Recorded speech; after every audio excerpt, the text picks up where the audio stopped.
Yes, welcome back to Oman Podcast. So, hii ni swali nataka kuwauliza nyinyi wa Kenya.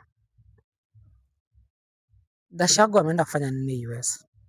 That's a question you need to ask yourself. And why am I putting this question into you guys? Because I do believe if you want to become a president, she or he, that's both side. There's a certain things that you need to know. Each and every government needs outsider people. And let me explain myself why am I saying this one.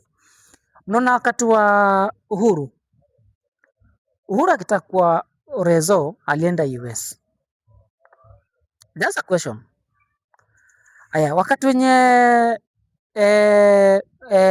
nani alikuwa anataka kukuwa Prezo Kibaki kuna some other ambassadors wa nje walikujanga kumuona kwa sababu alikuwa ameumia mguu. Unaona? So hao ambassadors walikuwa wametumwa na wale mapresident wa nje wakuja wamefanya nini? Wakapresent interest zao because hangeweza kuenda. Lakini kuna trip pad alikuwa ameenda ngapi? Alikuwa ameenda US.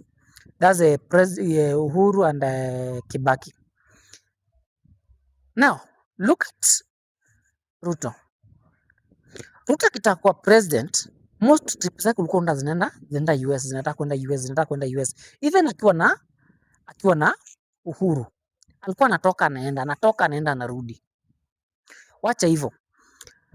Baba amesafiri mara mingi sana US akitaka kuwa president.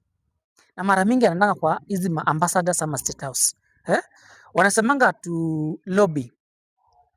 But this I do believe. Yes, if you want to study politics, mostly, just learn three things that most important: geopolitics, politics, and timing. Na geopolitics inakujia hapa. Hizo nchi za nje ziko interest na Kenya in one way or the other ya kufanya biashara. Okay?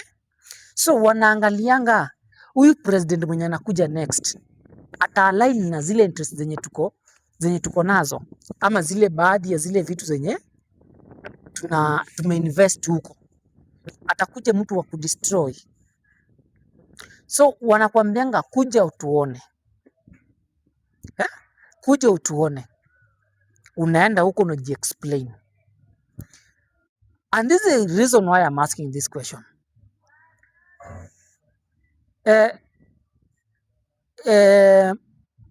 Rigathi Gachagua anaambia wenzake, ongojeni tutatangaza Disemba. Okay? Anaambia ni ngojeni tutatangaza Disemba.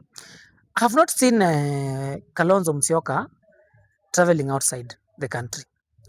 I have not seen Fred Matiang'i traveling outside the country. Sifuna bado sijamuona akitembea nje sana, but there's some other ambassadors wanakuja kumuona na our leaders. Let me group it together. Kuna wale foreign leaders wanakuja kumuona, wanapiga story. He doesn't know what they're talking about, okay? What does Gachagua really know that these other people doesn't know?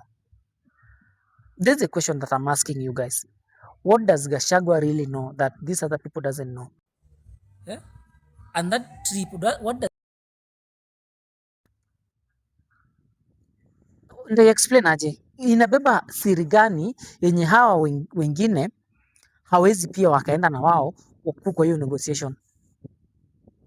That's how I look politics. I don't look politics in terms of tribals. I don't look up politics kwa kusema ati huyu ameenda huyu hajaenda kwa nini. I normally ask questions. And this question I need you guys to answer me. I may be wrong. I doesn't know. But if you see what I try to put into people's mind, you need outside community. That's my biggest point. You need outside community so that they can push you to be in that level. What about ikifika hiyo December, Gachagua sema nasimama? Because foreign countries watakuwa wamepush hata wengine kusema kwamba nyinyi achieni huyu jamaa simame. because wameshafanya that negotiation. Yeah? Please, can you just tell me what I'm thinking about? If I may be wrong, I don't know. But hebu mniambieni kwa comment section tafadhali. And if you like this video, please, I just humble request, subscribe to my YouTube channel, please. It will help me so much, okay? Please, please.